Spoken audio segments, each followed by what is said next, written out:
Stop. Don't buy that Pix package or all access. Wait, what? Yep. Don't click add to cart until you check out our new deals page at both WagerTalk and Sports Memo, where you can find all the latest offers, promotions, and coupons available all in one place.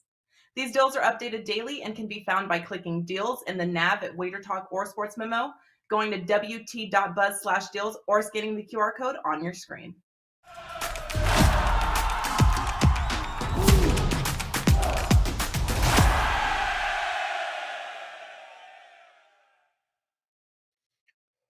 Welcome into First Pitch for Friday the 13th. I am Drew Martin, joined by Steve Merrill and Dave Koken of WagerTalk.com. We're breaking down 3 games on tonight's slate. We got best bets at the end. Going around the horn here, Dave Koken, at Dave Koken on Twitter. Check him out, WagerTalk.com. Dave, welcome in. Happy Friday to you, buddy.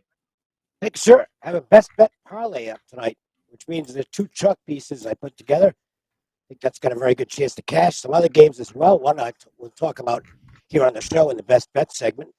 And hoping the Rangers can stay alive for my series bet in the NHL. The NHL was good to me last night.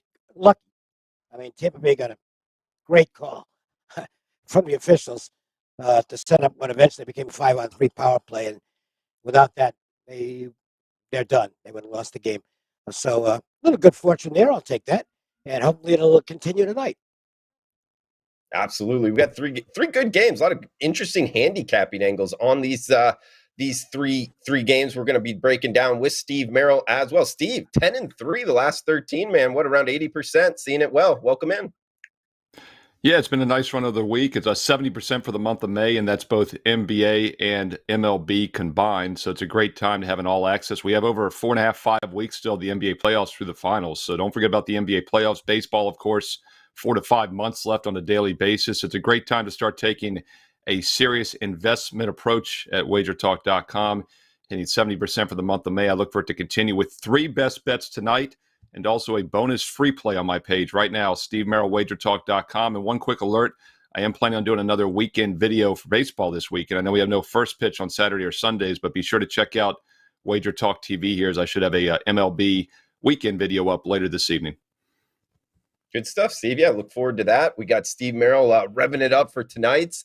And Dave with that parlay. Dave also number 1 Wager Talk 2019 to 2022 last 3 years. So, guys, let's get into the games. We got San Diego Padres at the Atlanta Braves. We're seeing Yu Darvish versus Max Fried. Fried commanded a -150 price tag, as high as -160, as you see there on the screen. Total of 7. Also, interesting note here, manager Bob Melvin for the Padres not making the road trip, three-city road trip, having surgery there. Not sure if that matters too much in the handicap, just an interesting tidbit there. Dave, I'll throw it over to you. Darvish, Fried, Padres, Braves. What are your thoughts here in Cobb County? And the Padres, I guess the surprise landing spot for Robinson Cano. I don't know that he's got much left, but the Padres are certainly going for it. I think the Braves are winners tonight, but the value here is clearly with the Padres. The Braves will probably get going at some point, but right now they kind of look like they did the first half of last season, which was, so-so team. They were basically a 500 team at the All-Star break and then just put it together and blew everybody out and won the World Series. But right now they're kind of scuffling. They're 6.5 games back of the Mets, as you can see. Padres are playing the better baseball right now. I give Fried an edge over Darvish, but it's not a huge edge. And this is just an overlay. They're not necessarily games I bet because it's just not I'm not looking for a ton of games, so I'm not looking to play every value spot. But in terms of value, it's the Padres or nothing. Okay. Fair enough, Dave. And, of course, this game in Atlanta here, Steve, and Acuna, 24 straight games on base, all 10 since he's come back from the IL. Fried on the hill here. Fried's been good. What are you thinking tonight in Atlanta? Yeah, Fried's been good recently. This is the guy we talked about a few times here on the show. They got off to a rocky start at the beginning of the season. Of course, we had limited spring training, and it affected some more than others, and maybe it affects it, Max Fried, because his first 2 outings, he gave up 8 runs, 7 earned in 11 innings, and he has given up a total of 4 earned runs in his last 4 starts. and that's over 22 innings. So obviously he has grooved in here after a slow start in April. What's even crazier is those two bad outings came against Cincinnati and Washington at home, two bad teams. And then he had a really good outing at L.A. and against the Cubs, the Mets, and the Brewers. So he's actually been better against good teams this year. And the Padres, obviously another good team here. I'll look at the total on this one. I think the under is worth a look here, sitting on that key number of 7. And obviously that's a very key number. And it's 7 to the over right now as we do this mid-afternoon, 7 over 20 in a lot of spots. I don't think it'll hit 7.5, but definitely like the under at 7.5 or more. So you might want to wait on this one to see if maybe it bumps a little bit higher by game time. This is a Padres offense that is capable, obviously. They've put up 10 runs on 23 hits their last 2 games against the Cubs, but those are both at home. They're now traveling to the East Coast, had the day off. I think that might cool them off a bit. And before that offensive outbreak in those last 2 games, this is a team that had 6 hits or less in 6 of their previous 7 games. So I think Fried will have command tonight like he has his last 4 starts. And I think under is worth a look. The Atlanta Braves, by the way, have not had double-digit hits since late April. It's been over 2 weeks since they've had double-digit hits in any game. I think both offenses struggle tonight. And Steve, I mean, it's a good pitching matchup here, Darvish versus Fried. You bring up Fried, his first 2 games. Do you think that has to do with the shortened spring training or anything to that? And also, I know you're the number 1 totals handicapper here in MLB last season. What are you thinking, with the ball, like we talked, a week or 2 ago, obviously looking towards this under, is that working into your handicap as well? Yeah, I'll tell you what. I mean, I think 2-3 weeks into the season, unders were 60%. A couple of weeks ago, they were 57%. Last week, they were like under 55%. So the overs have been coming in recent weeks. Whether baseball has changed anything, who knows? Not that they've officially said. Obviously, it's getting a little bit warmer. We do see more runs. And then, of course, as you said, the limited spring training, as a handicapper, it was a wash for me. It probably affected some hitters. It probably affected some pitchers. But scoring was obviously down out of the gate. But the biggest reason, I think, is because they're putting the balls in the humidors at all 30 stadiums this year, as opposed to just Coors Field like they've done for decades. And the exit velocity has been as high as ever, but the drag on the ball and the distance it's going is less. So basically, what would have maybe been a home run before becomes a long fly out. And I think that's the main reason scoring was down. But we have seen it start to bump up here in recent weeks. Yeah, good a lot of guys, there, Steve. A lot of guys have developed warning track power this year, which actually isn't what you want. Yeah, no, good point. Almost like hit the weight room a little bit more with this new ball. Also, last nugget here with Max Fried. Of course, he's from Southern California, guys, and he was picked in the first round by the Padres and then traded to Atlanta in a 4-player deal. He actually has pitched 16 innings against the Padres, only 1 earned run against. So he's kind of had their number here, looking towards Max Fried in that under in the Padres and Braves game. Guys, second game up. Steve, we'll come to you first. Toronto Blue Jays and Tampa Bay Rays, AL East matchup. Another good pitching matchup here, Steve. We get Kevin Gausman going for the Blue Jays, Drew Rasmussen going for the Rays. We get minus $1.25 at most shops here. That's the Toronto Blue Jays as the road favorite. 6 in the hook, the total, low total here in the Trop. What are you liking, Steve? Yeah, Drew, this is a great segue for what we just talked about. One of the reasons some of the overs, probably the one reason I forgot to mention that maybe more games are starting to go over is because of line adjustment, right? It's that simple. I mean, when something is hitting 60% after a few weeks, 57% after hundreds of games, the odds makers and the betting public are going to adjust. That's the beauty of the point spread. It's the great equalizer, at least it's supposed to be. And I think this is a good example of that. This is an American League game at 6.5. And I just talked about what a key number 7 is for all totals. 7 and 9, very key numbers. And the reason being, of course, if you're a new bettor, is because games can't end in a tie in baseball, right? So a 3-3 game is going to end up with at least 7 runs. It's that simple. So even numbers are less likely than odd numbers when it comes to totals. With that said, you hardly ever see AL games under 7. This is something we always saw in National League games. Now everyone has the designated hitter. But we have 6.5 to the over here. This is a game that probably would have been 7 just a couple weeks ago, right? That's a big difference. So that's another reason why the unders aren't hitting like they were. With that said, I've talked about that stat Ralph Michaels mentioned to me last year, that 7 of the previous 8 years, if you blindly played under 6.5 in every game the last 8 years, you've made money 7 of those 8 seasons. Once again, you got to be a little cautious with that because this, once again, probably wouldn't have been a 6.5 a year ago. It is now. So we're working with what we've got here. A low total because both pitchers have been very good. It's also really surprising to see a 6.5, not only in a Tampa game. They've always had offensive power. They've always been kind of a hit or miss team. So obviously with the ball not traveling as far, probably does affect the Rays.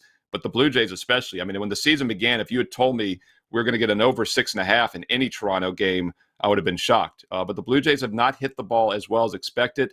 Maybe they're also at a disadvantage with the new baseball. Teams had 4 hits in 2 of their last 4 games. They've had single-digit hits in 8 of their last 9 games. Normally I play under 6.5, but I just get a feeling that this is one of those totals that's been adjusted too much, and this one's going to land on maybe 7. I like it, Steve. Yeah, the Blue Jays have been cold, Dave. Actually, to Steve's point, not only hitting, their bullpen not pitching very well. They've lost 4 straight, 7 of 9. They're just 7-9 on the road, and they're 2-7 their last 9 games here. So if you're betting the Blue Jays, hey, you're kind of picking the spot where they're going to rebound. But throw it over to you, Dave. What are you liking in Tropicana tonight? And now they have to face Drew Rasmussen, who continues to pitch very well for Tampa. And Toronto sends out Kevin Gausman, who's been as good as anybody in baseball so far this season. I mean, his numbers are ridiculous. He's averaging about 1/4 of a walk per 9 innings, while striking out nearly 11 in 9 innings. His splitter is unhittable. I play the first 5 under here. It's under 3.5 and it's juiced, but and obviously either team can break out. The Blue Jays have some really good hitters in that lineup who just aren't hitting right now, but will. The Rays have some decent offensive talent as well, led by Wander Franco. But, I mean, the current numbers, if you look in the last week, both teams have been below average in weighted runs created plus, and now they're facing basically a clear number 1 starter for Toronto. And the guy who's pitching, maybe not like a number 1, but like a number 2 for Tampa. I think runs are going to be tough to come by here. When you take I won't give you the formula that I use to figure what I call my ERA, but when you've got 2 guys and their numbers add up to less than 6 together, which is the case here, I play the under. And if it doesn't get there, that's the way it goes. But that's what I'm doing in this game. I like under 3.5 first 5. Sounds like a sharp look there from Koken, guys. Last 16 innings from Rasmussen, only 2 earned runs and 17 Ks. So good pitching matchup in Tropicana, which leads us to our final game that we're breaking down before best bets here. Dave, come to you first. We're going to San Francisco Giants, St. Louis Cardinals. We're seeing the Giants minus $1.25, as low as minus 120. Looking at the WagerTalk odds screen, they got Logan Webb on the hill versus Hicks going for the Cardinals. 7.5 being the total. Looks like the Giants about a minus $1.25 road favorite here, Dave. You liking anything in St. Louis? Not at the price. That's about where I made the Giants. I do give Webb the edge over Hicks by maybe a half run. Offense right now probably favors St. Louis a little bit, although they did get cooled off last night by the Orioles. It's just the right price game to me. So I'm just going to skip this one. I think the Giants would be the side I prefer, but I'm not laying a price to find out. Okay. And Steve, when I was breaking this game down, something with the Giants, I believe it was May 1st, about the first week of May, a lot of guys on their roster had COVID. And sure enough, they were losing a bunch of games, but they've won 5 straight since, getting most of the guys back. Second hottest team in baseball, only between the Astros. That's what has me looking towards the Giants here. You liking anything in St. Louis? Yeah, I mean, the Giants, of course, were I guess you could say, the biggest surprise in baseball last year, right? I mean, this is a team that was not a fluke. I mean, we talked about how the Mariners vastly overachieved based on, close wins. The Giants' strong record was just what the expected 1-loss record should be. So I didn't necessarily think they were going to fade this year like a lot of people thought. And as you said, Drew, it's all about offensive momentum. I mean, this team lost 5 straight. They had 2 runs or less in 4 of those 5 losses. 4 straight games they had lost with 1 run or not, 2 or less in 4 straight, one run in 3 of those 4 losses. And since then, they've now won 5 straight, and they've scored 7 runs or more in 4 of those 5 wins, including 13, 8, 9, and 7 in 4 of the 5. So red hot offensively. It's not a fluke. This team has put up 33 hits in their last 3 games with 24 runs. That, of course, was against Colorado, but it was at home. It wasn't in Coors Field, so they weren't benefiting from the altitude. Totals on those games, they went over the total almost in all 3 games on their own, 6.5, 7.5, and 7.5, and they put up, once again, 24 runs. So I'm not looking to fade this offense anytime soon. They did have a day off Now they're traveling. Maybe that's the thing that breaks his hot streak here, but we'll have to wait and see. And meanwhile, the Cardinals, I think they're capable of putting some runs up also. They've had 7 runs or more in 2 of their last 5, a little bit more inconsistent. So I would lean Giants, and I would lean over 7.5 as well.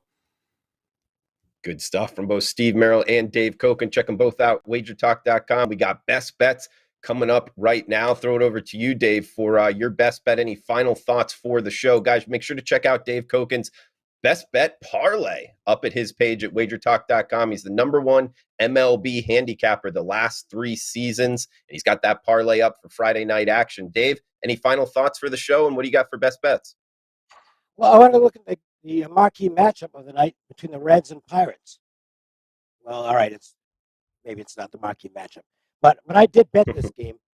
The Reds are obviously playing a little better now than they were. They couldn't have been worse. Their offense has come around, and they still can't pitch. Pirates they're no good either. But both teams are hitting the ball right now. There is a pitching edge here, and I think some value, enough for me to bet the game. Look, Tyler Mahle, when the new rule got put in, the sticky stuff rule got put in last year, he's been about as effective as anybody, and it's not surprising because he had one of the highest spin rates in baseball prior to the rule change, and he just is not throwing the ball well. His control has been lousy. He's averaging 5 walks per 9 innings, and his numbers aren't very good. Keller isn't getting wins, and he's still going to have the occasional bad outing, but he seems to have figured some things out, and he's about a half run better than Tyler Mahle so far this season on the formula I use. I don't care about last year anymore as far as stats are concerned. These guys now have enough starts since I'm focusing just on 2022 numbers, and Keller clearly has the edge here. And the number, Pirates are available at even money, basically. I think the Pirates should be the favorite in this game. And so it doesn't matter whether it's an ugly game or not. The matchup, to me, does favor Pittsburgh at the price. And that's, if the Pirates were minus 130, I'd say, well, no, you don't want to play that. But at even money, Pirates are a take for me. They're on my card tonight. Not a huge play, but they're on my card. And I'll use them for the best bet here on the show. Good stuff, Dave. Good luck with that. We got my best bet. Got the Tampa Bay Rays plus 110, risk 100 to win 110. Rasmussen here, the last 16 innings pitched, only 2 earned runs, 17 strikeouts, guys. So I like this guy. He's underrated. Nothing against Gausman. He's a good pitcher as well. But the Rays with the plus price, mainly because the Toronto Blue Jays just 11-26 in Tropicana. I bring that up because, look, there's a lot of players' quotes out there talking about Tropicana Field, likely the worst stadium in baseball, and the lighting not being exactly the same. Of course, Toronto also being kind of a dome team there with a lot better lighting, and I think it's affecting them. Of course, I mean, in the last, 2 years, 11-26 is the record in the Trop. We get Tampa Bay at home, plus price underdog. Rays 5-1 in the division, 7-3 their last 10, and we're getting a cold Blue Jays team here, guys, losing 4 straight. They're also 7-9 on the road, 2-7 their last 9, and their bullpen getting absolutely blown up. 19 earned runs in their last 29 innings. All that leading me towards the Rays plus 110. Best of luck if you're tailing. Throw it over to Steve Merrill for his best bet. Any final thoughts on the show, Steve? Yeah, going to look at a free baseball play for Friday night. One of the best matchups, I think, on the board for Friday night. One of the best pitcher matchups and 2 of the better teams playing each other. And that goes at 7:20 Eastern. San Diego goes to Atlanta. We're going to look at the under 7 in this game. Now, this was a play that was just a bit outside from making the cut because it's currently 7 under even. But if we get that extra half run by a first pitch later tonight, if it gets up to 7.5, pull the trigger as a stronger play because 7 is a very key number. Either way, though, I think this is going to be a low-scoring game. These are 2 starting pitchers, Darvish and Fried, who have been much better this season than their overall ERA indicates. 2.68 ERA for Fried, very misleading because he struggled in his first 2 starts out of the gate. Maybe it's because of the limited spring training, and it was against 2 bad teams, the Reds and Nationals. He gave up 8 runs in 11 innings. This guy's given up only 4 runs total in his other 4 starts, 4 runs over the last 26 innings. That's a 1.38 ERA, which is much better than his overall 2.68 ERA for the season. And look at Darvish, a 4.1 ERA this year, extremely misleading as well because he had one really bad outing, one of the worst of his career against San Francisco back in early April, and that was only his second start of the season. Maybe he was a bit rusty as well. This is a guy that's been really good in his other 5 starts. In fact, he's allowed 2 runs or less in 4 of those 5, 3 runs or less in all 5, and that's just 8 runs in the other 5 starts combined. That would give him about a 2.3 ERA. So this is a guy that's both guys are pitching much better than their overall numbers indicate. We get some value. Both opposing offenses have faltered against these two guys. The current lineups tonight do not have good career numbers against Darvish or Fried. And then on top of that, this Atlanta, the defending world champs, their offense has been dicey this season. They have not had double-digit hits in any game since going back to late April. It's been over 2 weeks since they put up double-digit hits in a game. San Diego broke out against the Cubs their last couple games, but now they're traveling cross-country with a day off. I think that'll cool them off a bit. Keep in mind, they'd had 6 hits or less in 6 of their previous 7 games for that little mini breakout against the Cubs. Look for limited offense, 2 good starting pitchers, under 7 even money, maybe even get under 7.5 by game time. A game that was just a bit outside from making the cut tonight on Friday. Don't forget, I will have a strong best bets each and every day on my page, WagerTalk.com, including tonight, Friday, 3 strong best bets in the NBA playoffs and baseball combined. Also, check out WagerTalk TV this weekend for a bonus baseball video right here on this channel. Steve Merrill, WagerTalk.com. Best bet recap, guys. Some plus money for you here on the Rays, plus 110, Padres, Braves, under 7, plus 100, and Dave Koken, Pirates, plus the 100 pick'em price. For Dave Koken, Steve Merrill, I am Drew Martin. Guys, have a great weekend. Happy Friday the 13th to you. We'll see you on Monday. Best of luck until then. Thanks for tuning in. Stop. Don't buy that picks package or all access. Wait, what? Yep, don't click add to cart until you check out our new deals page at both WagerTalk and Sports Memo, where you can find all the latest offers, promotions, and coupons available all in one place. These deals are updated daily and can be found by clicking deals in the nav at WagerTalk or Sports Memo, going to wt.buzz/deals, or scanning the QR code on your screen.